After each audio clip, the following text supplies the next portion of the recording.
Good morning, everybody. It's more of the JavaScript party. I'm a buddy Rhett, and we're working on, I believe it's going to be my Say Hello project.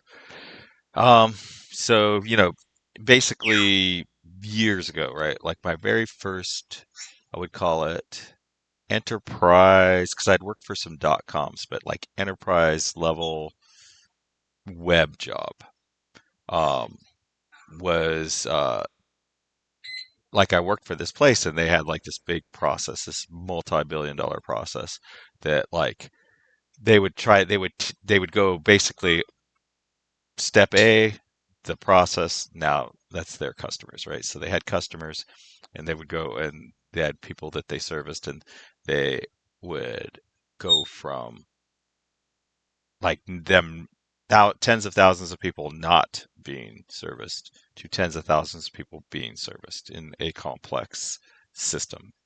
And nobody really understood how that worked. Like nobody in the organization, they just didn't understand. They were like, okay, so we go tell Vinny, and Vinny goes and tells Diane, and then Diane goes and tells Johnny, and Johnny goes and tells Mary, and then if it's this way, then Mary tells so and so. But if it's over there, then it's there. If it's in the southeast, we do that, and if it's in a if it's in Texas, we do this, and just like nobody knew what the actual process of getting from point A to point B.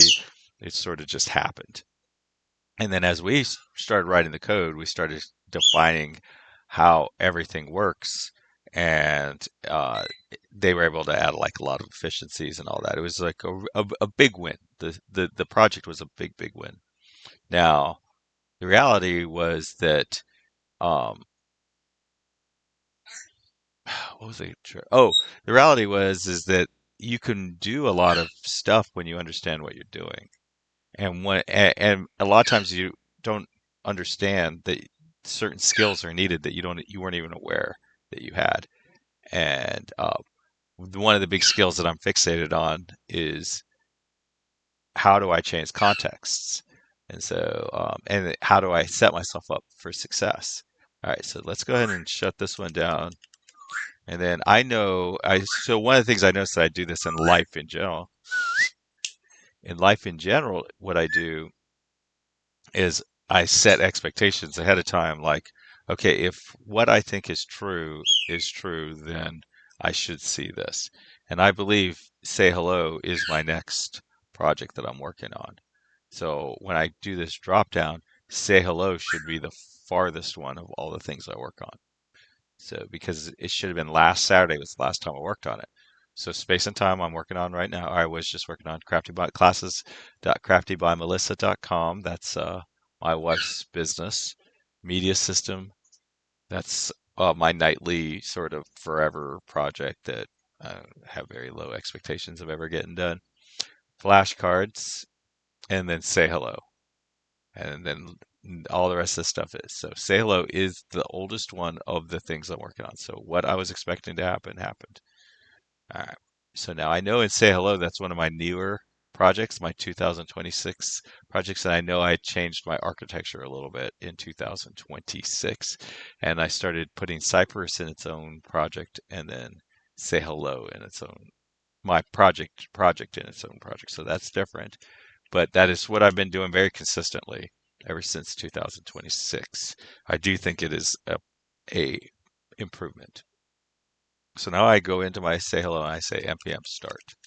And I don't even know where I'm at on Say Hello. I think Say Hello, all I've got is like coming soon. My other flashcard projects, I think I've added a little bit more code. I don't even remember what we were working on. It looks like it was setup routing, and it looks like I actually have a lot of code that isn't in there. And I think if I remember correctly, I do have a whole task issue set up for the next thing. So I think I'm finished with this one. And I think all I need to do is check it in and then get started on the next one, which I believe is a Cypress thing. So, Cypress, GitHub. So now there's again, like, how do I come up to speed? Well, I come over here and I go to my GitHub and I have issues. And this was like another thing that I just started. I believe it was in 2026. I have two issues Yeah, and this next one is Cypress. So now I think I might have, this might have just been to have a dynamic URL. So I think actually I do need to actually get my Cypress working for this. And we are not doing unit tests in this one. Okay, so I'm gonna hit reload. Okay. And I don't know, maybe I don't even have anything that is unit testable in this. Trying to figure out what my changes are. Or not unit testable, but end-to-end testable. Okay, so I did add a bunch of, oh, and I already updated my Cypress too.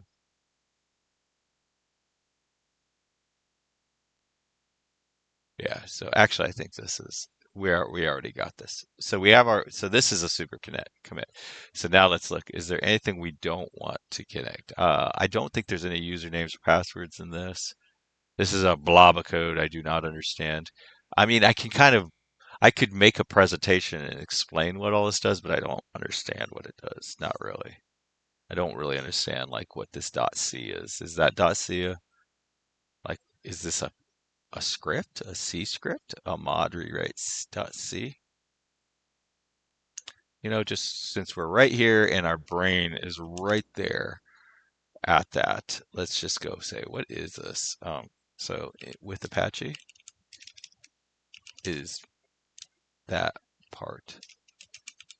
Now this is one of those times that I'm actually glad that ChatGPT is probably just going to blather on because I'm actually quite interested in whatever random thing about this is. Sometimes it's blathering on is very, very useful and sometimes includes. Okay, so Apache server includes mod rewrite C as part of its source code. So mod rewrite C must be source code.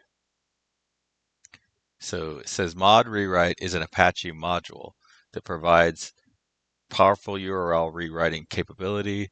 The file mod rewrite C is the C source file that implements the module inside of the Apache code base when Apache is built. So built, I guess, probably means compiled, but I don't know.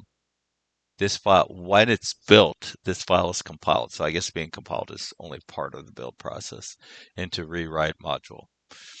What the module does, it lets you rewrite URLs using rules and conditions typical. So I feel like we're not rewriting it, right? We are relocating it. So write might, I don't know what the word write means in this context. Redirecting, creating clean URLs. Oh, okay. So it lets you, these are all the different things it's doing, but it looks like we are rewriting the base.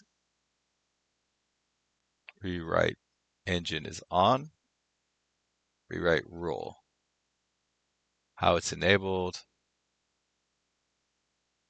Okay, so I'm using rewrite base. So I am using, and you know why I do this? I honestly I do this all the time. It's just to become comfortable. Um,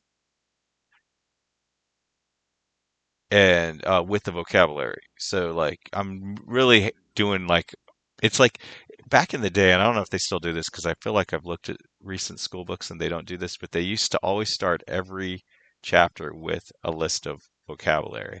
And I remember I used to love to just sit there and just read over the vocabulary and just sort of imagine how it's going to be used and stuff like that. I just really enjoyed that. So it's part of the module. So if you're using it, it means that mod room must be enabled on your server. The directive is being processed by mod rewrite, which is implemented. Yes, you're right. It tells Apache the base URL path for relative rewrite rules. What when they're used in direct. Okay, so we are not using a directory block. And I think all this is saying is if it's not module, then don't do any of that. I guess. I don't know. Or if this thing exists, then don't do it. Uh, So why rewrite it basically when rewrite rules in Apache are only known Apache only knows the file system directory but not the URL path. So rewrite base tells the URL to tells the URL prefix, which I don't know, tells it the URL prefix to use. So this is the URL prefix to use. So URL prefix, I don't know that word, right? Like, and it's not that very stressful. So it's not like I'm sitting in some meeting and some dude's trying to like just sort of bully me with his technical mumbo jumbo, and I'm hearing the word URL prefix for the first time. I'm just reading it in a video. In modern, it's often unnecessary if your rules are simple, if you're not doing relative substitutions. So I think that's what I'm doing. You're not in nested directories. Okay, so I'm using it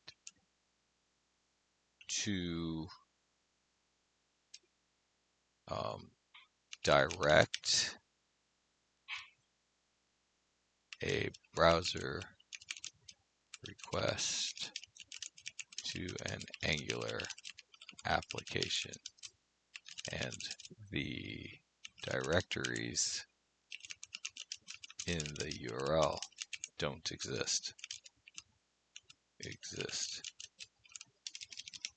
They are just for they are just for um, coding purposes. Coding purposes. Coding slash state purposes.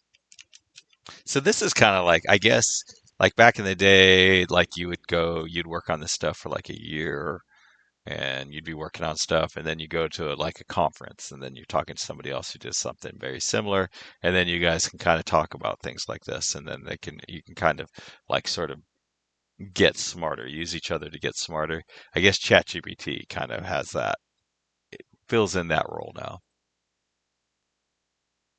Rewrite Angular uses client-side routing like that, but it does not correspond to real directories on the file server. Instead, the server must always return to index.html and then Angular's router takes over. Typical Apache rule for Angular usually looks something like this, which does very much look like ours. And then requests, or not a file, and rewrites to index. Why browser request? Okay, so why is this necessary? Without this rewrites, browser requests order. Apache tries to find orders. It doesn't exist 404. The rewrite rule makes the server behave like a single page application host. If your Angular does that, one thing Angular developers sometimes forget, your Angular router should be configured like this. Not hash location. Okay, so yeah, I don't know. I don't know why I brought that up.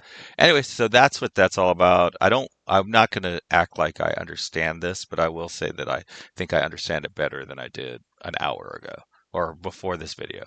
So I think if I were to do this sort of thing every day, like if every day, if it was like, I really need to understand this, which I don't, but if I really did, I would be like, okay, let me go ahead and read something like this every day.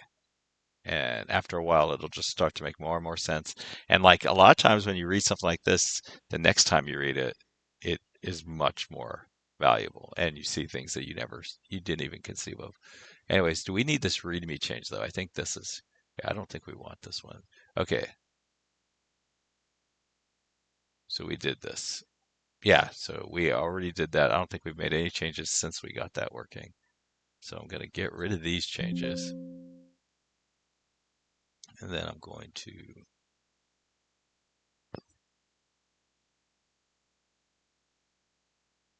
I think the hardest thing, the probably the biggest risk that you as a developer face is somebody accidentally or even purposely, but probably 90, probably literally 990 times out of 1,000, it's accidentally telling you something that makes it harder for you to understand.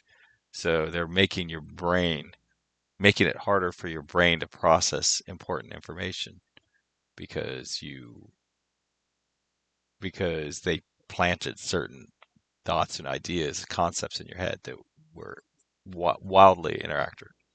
So and git commit dash m issue 14 set up remote routing. I think that's all it is, right? It's just the remote routing. The actual build is good. All right. So we're going to commit that. We're going to push it. Push it real good. All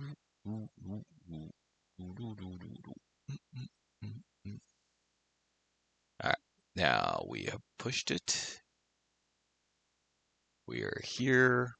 We are going to go to the code. I believe it'll offer me. Yeah, it offers me this little compare. I have no freaking idea how I would get to this.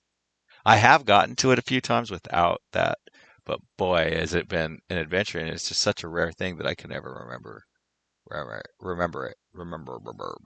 Okay, and now normally you're going to be looking at these sorts of things in your like you're going to get an email to review the PR, and then you're going to look at this stuff. I'm looking at here just one last smell test, make sure there's just nothing that just jumps out as screwed up. I'm going to create my pull request, and then I'm going to merge it. Merge. It says there's no problems. I'm going to confirm my merge. Okay, so that is good. So when I expect us to come over here, see only one thing, note to myself, that's wrong. Now it'll be interesting. One day that's going to happen. I'm going to come over here. There's going to be one thing here, and it's going to say one up there. That's one day. One day somebody at GitHub, and then I'll know that because that's so obvious, right? This is so obvious that something is wrong here, and it honestly is probably like if they actually have a developer at Microsoft at GitHub that is actually deep into this stuff, that's a 10-minute job. I bet you. I don't know for sure for them. For me to go over there, it would take me probably 3 months to figure out how to do it. But like for someone who's deeply engaged, it's likely a very quick fix. Very, very quick fix. Now they very well may not have a single developer. Those big giant corporations like that will have literally teams of 2,000 people and only 6 developers. And then you'll find out that of those 6 developers, only 3 of them actually write code. And then you'll find out that of those 3, only one of them is cranking out code on a daily basis, and that one of those 3 literally just goes in and updates a JSON or something with some value and recommits it. Um, so like there's just very, very shockingly few actual programmers. I do think that that is a big reason why the whole programming business has just collapsed, and it has collapsed. I was actually reading something about this dude that said he was making like 350K a year as a productive developer at Google, and that he currently makes less than his friends who work in retail. Um, I believe minimum wage in retail in California is like $25 an hour, so he's doing like contract work. Um, as a developer for like 12, 16, $18 an hour, something like that. And I have definitely done that. In a single year period, I have made over $100 an hour and then quit or lost the job. And then within both, I've had instances of both. And then like a month later, I was making like $16 an hour. Like those wild income ranges is not at all unusual. Um, but anyway, so now I believe what I want to do in this is, yeah, and I don't have any idea how to do this. So basically, I want to go to either here. I want my Cypress tests to have like some sort of value when I start them that I can either a different script that I run or something that will hit these different remote URLs and run themselves. It's just so kind of thing that like is so much harder to get working once the code base is in place. But it's not too bad to get it working and then keep working as, because that's what's going to happen is I'm going to get something working. It's going to work perfectly on localhost. I'll push it out there, and for some weird reason, it's not going to work at all, like email, or it's not going to work at GitHub. And then I'm going to have to like come up with something, make something up, figure something out. Um, I guess maybe that's why they were thinking, I don't know. But anyways, so I'm going to assign this one to myself, and I'm going to create a branch. Now, since I merged my other code, this will create a new branch based on the main branch, and so it's going to have the new code in here. So um, it's actually going to be, it should be identical to the project we have on here. Um, so create branch, check out locally. So now I hit this little good button here, hit re, and hit enter. All right, so that's what we are working on now, Cypress URL. So I think just to do a little bit of just like pre-gaming, I think what we want to do is probably have like a Cypress open, um, Cypress colon open ILM, Cypress colon open GH, and so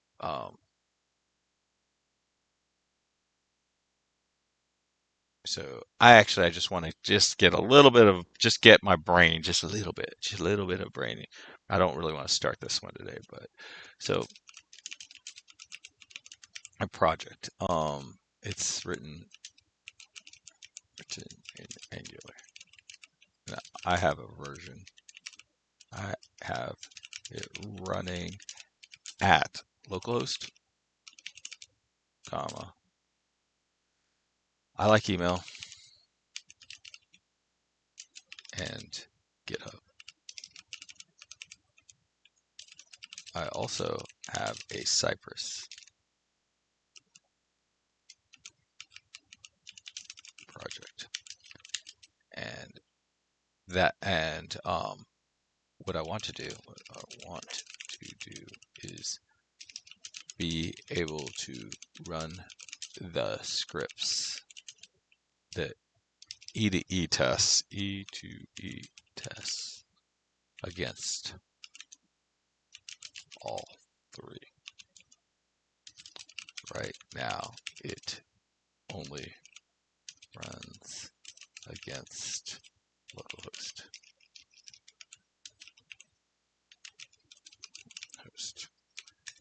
And then let me go just give it an example.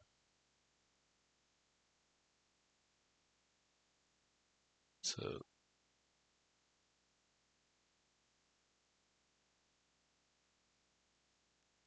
this is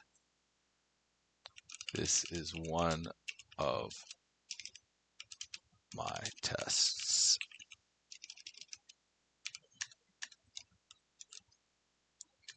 So basically, I want to make the URL string configurable.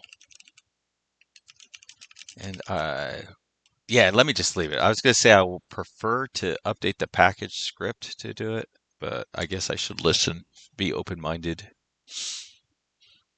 Now, this is the kind of thing that just wasn't even like this, what I'm doing. So 9 times out of 10, when I'm showing you things, when I'm doing stuff on there, I'm like, okay, this would take me 1/10 the time if I was just heads down, just coding.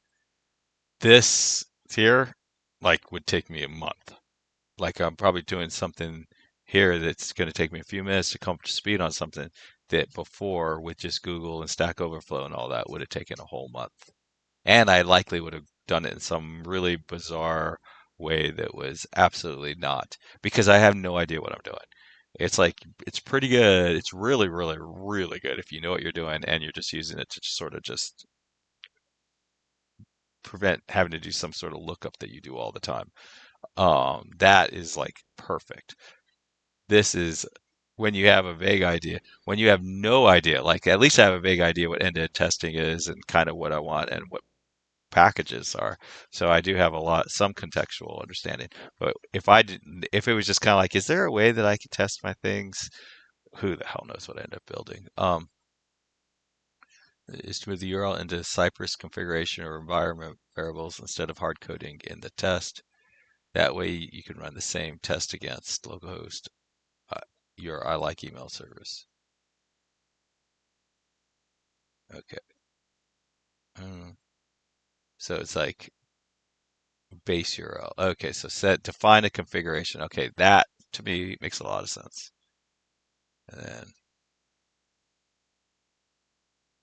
and I guess base URL this must be like kind of like this is probably a problem that people have all the time. So this is, I guess, a standard that someone in the Cypress organization or something invented of calling something a base URL. And that makes perfect sense. There's definitely no things. Uh, okay, so then, oh, this is exactly what I want. And then you can set the base URL here. I wonder, do I have to do number one? Bye-bye. Baby, come back. Woo! Got my Red Bull. Living large, guys. I'm living large. Feeling good. All right. You like that, Rhett? Rhett doesn't like Red Bull. Um, she don't like it. She don't like it. Okay, so I definitely don't want to do number four. And then, so okay, do I so I like I like step two. Two. Does it require step one to work? So what I'm asking is like, okay, so step two, okay, so, oh, so it looks like I could just do that. Set the space. I don't need to actually do that config. See, I don't like that. I don't like when you write code that doesn't do anything. So, yeah. Oh, I see. Oh, I see. Okay, never mind. It does do something because the thing is like, yeah, let's say you just ran Cypress. You just ran it. And then um, and then, but you didn't run it with any of the flags you didn't run it with any of these things, then you would, that, then you would that, then you would, then it wouldn't know where to go. It wouldn't know what URL. So this is your backup in case you don't give it a URL. Um, in the package.json. So let's go to the readme. Readme. Since that's the thing we're doing nowadays. I wonder if I have more than one readme. Looks like, oh yeah, I only have one. I have this one. I think they're the same one.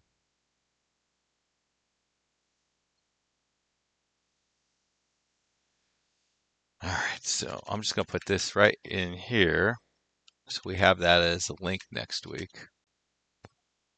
And then I guess I should copy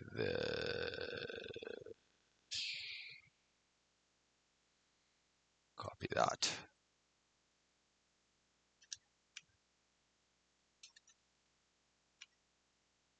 I don't know. I'm sort of inventing this little process as we talk.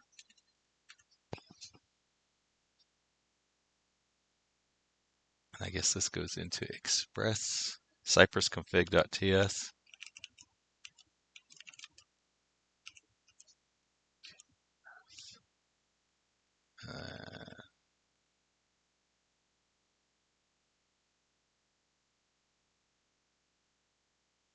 Let's see.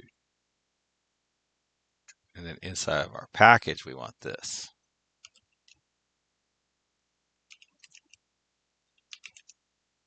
And you're probably asking yourself, like, why not just do it now? Just do it.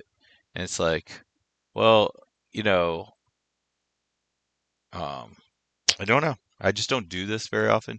So I kind of wanted to get a little bit of time to sort of digest this and understand it. Um, I think that's Marty. I think I even have this in my.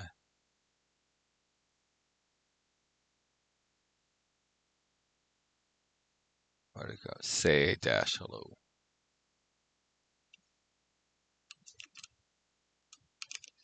So in theory, next week, what'll happen is I will update my cypressconfig.ts, this file right here, with this information. So right now I have this, so it looks like what I want to do is add a new node. Um, oh, it looks like there are two readmes. This is probably the wrong one to do it into.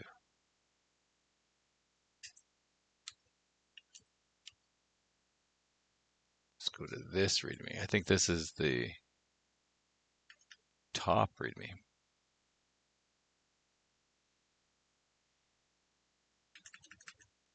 Put it in there. All right. It's kind of nice because that one's a lot smaller too. All right, so we'll go into that Cypress config, and it looks like we're going to add a new base URL attribute. Right? We have comma, so we're just going to be like this base URL. It even offers us, well, but not that one.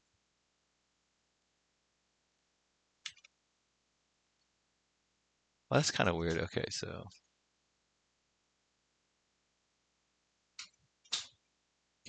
actually we need to figure this out. Okay, so this is what my config looks like now.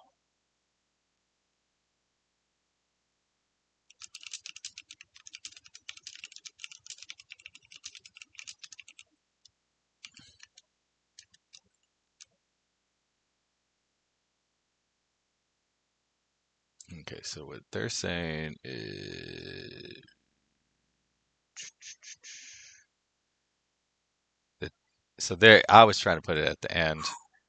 They're saying put it at the beginning, but it acts like it's like, no, I was fine with that. I wonder why the, oh, I bet you I was down here. Okay. I wonder what I like. Okay, so we just did that. Okay, so then the other one, I guess we'll copy npx run config. Okay, so now this is my package.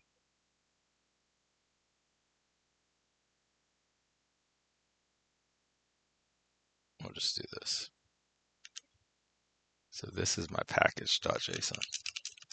I just sort of, I guess it makes a lot. This is a great way to actually get it to code the way you want it to code. Problem with the coding, the most coding is with this is they don't. You end up doing weird shit. It's just like, oh, see, and so this, so the default will be the 4200 if I. So local, I like email, GitHub. Okay, so now let's just try that. I can't believe we're doing this. It looks like we might be done though. npm run cy GitHub.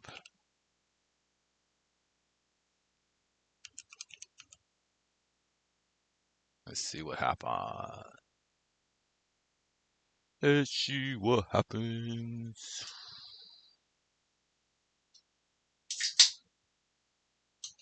I swear, there's just like certain things in your life where you're just like, if I'm doing this, life is going really well. And one of those things for me is if I'm getting to have a Red Bull, because a Red Bull is just such a luxury item, right? Like it's just absolute pure luxury. And it's like if I'm getting to have a Red Bull, then I should. That is an indicator that life is going pretty good for me, and so that's awesome. And it's important that you set that up, like you sort of figure out what things in your life are sort of indicative that things are good and then what kinds of things are not. And see how this is, and also that this thing I'm doing right now, actually, now that I think about it, is so important because we do this all the time. Like you just have to drop. You're like focused, 100% focused. trying to figure stuff out, and then suddenly you're just like nothing to think about. Like if you start to think about something, anything important, you're going to end up getting completely diverged. So, oh, darn it, darn you, stinking do, do, do, do, do, bastards. And this is why it is so hard to just use, like, why would it do run? I want open. I guess it had no way of knowing, but I like open. I guess most people like run. So run is really important, right? Like run is so important because it's like what you would run, what you would use if like in a headless environment. So like on a like if you're running in CI/CD or something or some virtual machine or something like that, it's just a lot easier when you do run. Okay, so let's see if this worked.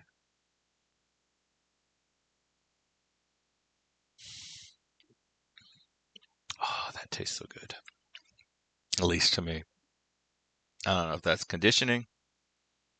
I actually saw a hilarious thing the other day that was talking about how like during here we go Pavlov's dog test, not all dogs were easily conditioned. And then some dogs were conditioned, but they lost their conditioning almost immediately. Like if any little thing kind of threw them off of there, where some dogs would initially would immediately revert back to their conditioning if they um, once they went right back to the same context. And then some dogs were just not conditionable. Like no matter what you did, they would never respond to conditioning. They were always in the moment. They were always like, "Is food coming? I'm gonna get excited when I see the food. I don't care about your bell. You can do bells all day long until I see food." But then there were some that were like, "Oh, if I see food, if I hear the bell that usually comes before the food, then I'm very excited." And then there were some that were like, um, "Oh wait, this is localhost. Did I run localhost? Which one did I run? Darn it, Marty. Marty. No, that was supposed to be at GitHub. Oh, look at my username though. Even that's not even right. What is my GitHub URL? Marty the Party, github.io. Maybe, yeah, I don't know why. It's not working though. Does it surprise me that it doesn't work? Yeah. Is it shocking? Nah, not at all. Doesn't look like it works at all though. I'm not shocked. I really thought it was going to work. I genuinely did. I thought it was going to work, but I'm not shocked.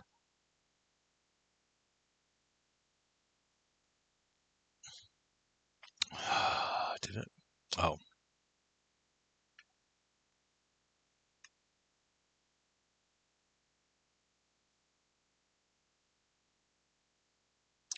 I'm not like truly disappointed or anything, and I'm glad I paid attention. And I can't even tell you how many times I see coders go and just update something like that, and they go, "Okay, I'm done," and then they don't ever even figure out a way to test it. I think that right out of the bat, like anytime I get assigned any kind of work, I just instantly think to myself, "Okay, how am I going to test this?" Like, I think that's like one of the very first things that it's still going to. Oh, ooh, there was one other thing that I forgot. Forgot in here. I need to remove. Yeah, it's actually in my tests. It's baked into the tests.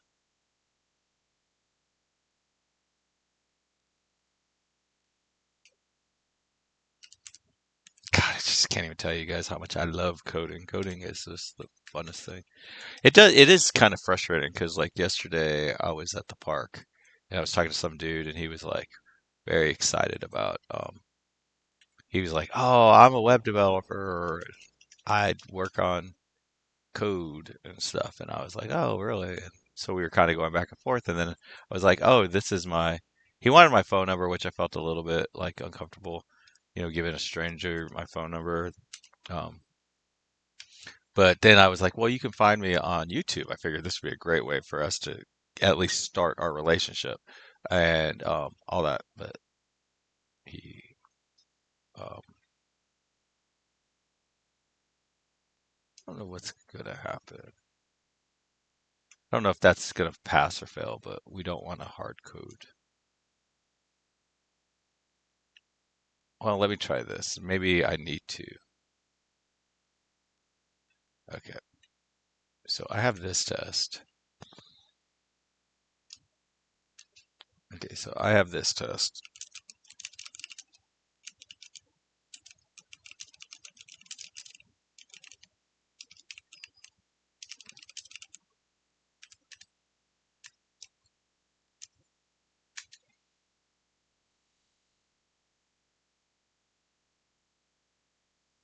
So it's saying, okay, so it's literally saying just, oh, okay. I like that.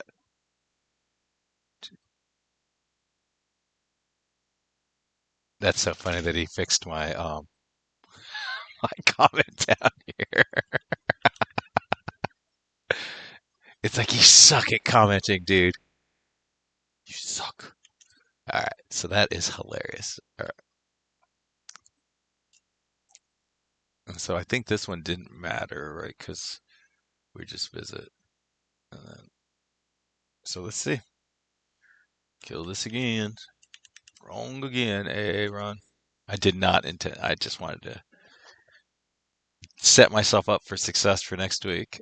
But and I don't even have like a new issue after this one, so next week is gonna have to be like, okay, what are the figure out what the next steps even are. Which I can't even figure out what the next steps are. Okay.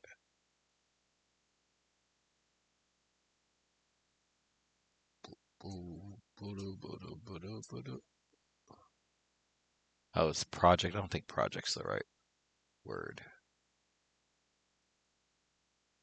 because it's going to project and it's supposed to be IO. I mean,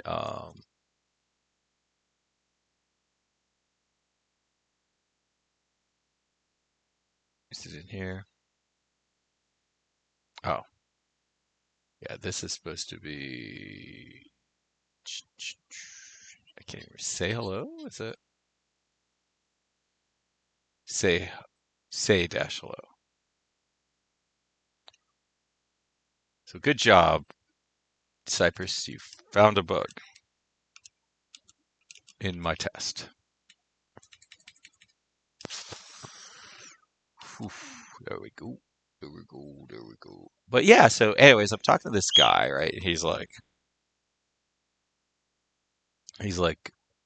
telling me that he wants to get together or whatever, and he's standing there at the park searching Marty the JavaScript Party, which is the name of this channel. It won't come up. It won't come up. No matter what, no matter how he searches, no matter what, it will not come up. Like it's just like I don't exist. And I'm guessing it's because like there's probably efforts to kind of keep different sorts of types of people away from each other, and for some reason they wanted to keep us apart, and I don't know why that was. There's no way to tell. I don't think anybody can tell. I suppose this is just be deep in some sort of algorithm. um, there we go.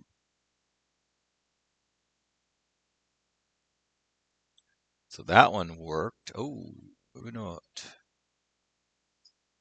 Hello, data entities. Okay, that was weird. That's like from our other project.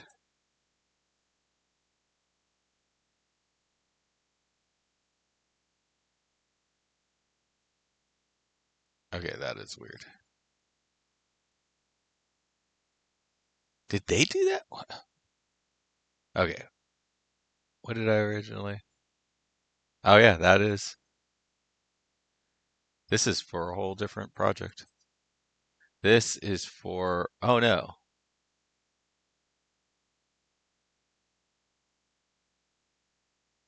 No, Denny, no, this for this project. Why is that not working? A little confused in here.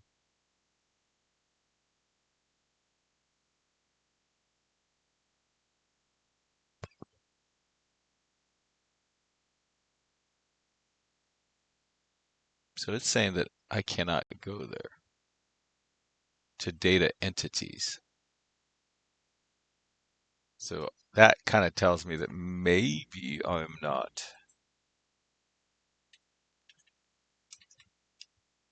So that should be fine. Yeah.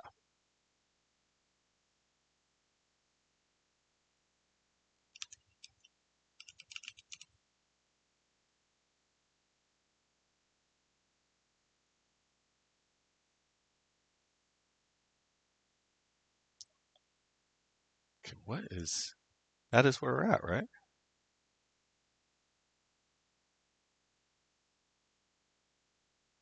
I'm very confused by this.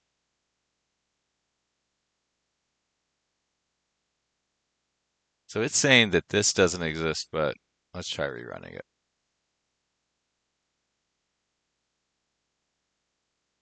It says failed trying to load data entities. But if I copy this URL directly,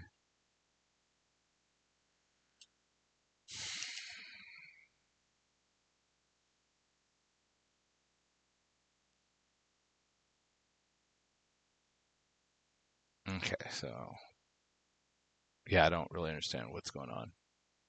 For some reason, this is not working. So let's go ahead and ask. What a rabbit hole. Okay, so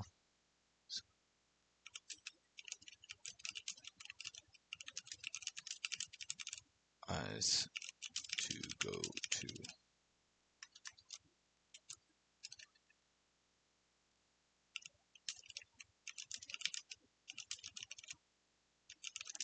It blows my mind that this even works.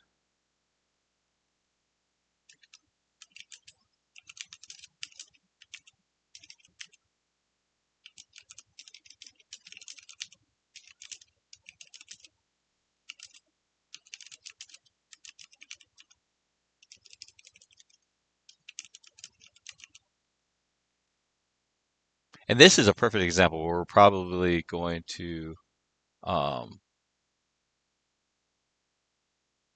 um, like I'm probably gonna have to do something very specific for GitHub. And I would rather be figuring that out now because this is literally our whole focus is on that. If we were trying to actually deploy this application and we're trying to figure out why our tests aren't working, but it says this happens all the time. And this is something I kind of noticed that Cypress gives a 404, even though it actually has a value, it has something.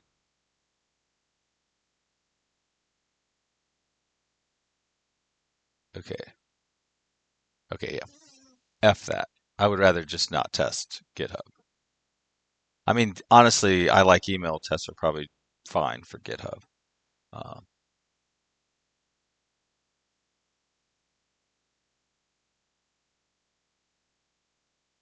all I know. All, oh wait. Oh my God, that is such a, okay, I hate this. Option A. I absolutely hate that. I do not want to do that. I don't want anything to do with it.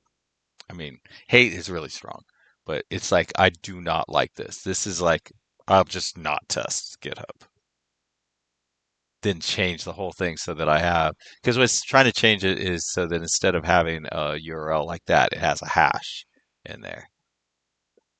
If I hate this one, I insanely despise this concept.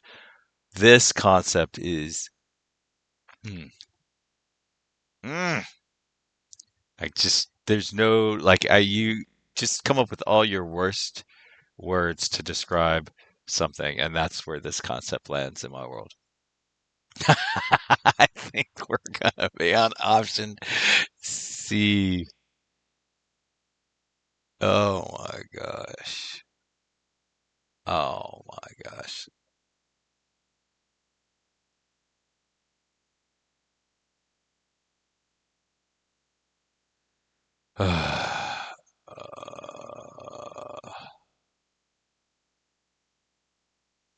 Hmm. Okay, I guess what we're gonna do is not test GitHub.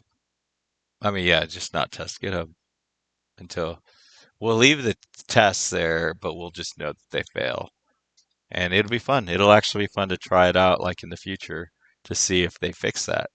But basically, what happens is that the GitHub pages just they they did something very clever with the 404. Like, so they return a 404, but it's actually your web page. So your browser, so as a human, you're none the wiser. But Cypress is saying that it's getting a 404 back. Now, 404 by default means that the page doesn't exist.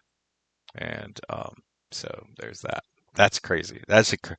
And that's one of those things that, like, if you kind of think about it, it just blows your mind psychologically. But so I think we're good. I think this issue is complete. I do not know what the next issue is. I think the next issue will probably be to um, um, um, what would be the next issue? Probably to, okay, we want it to be able to click a button. Oh, okay, yeah, that was the next issue, is to show the route in the URL. Um, it's kind of crazy because the first one works, right? When I this guy worked, but it's like when it tried to flip over to this one, it didn't work. Which, yeah, I think this is the beginning of a lot of other issues because it looks like if you just, yeah, I don't know.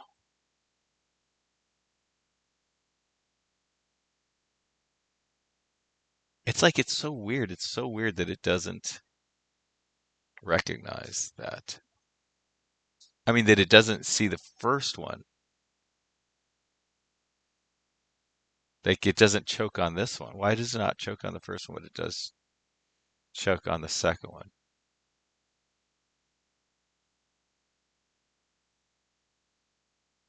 Anyways, happy coding, everybody. Have a wonderful day. Bye.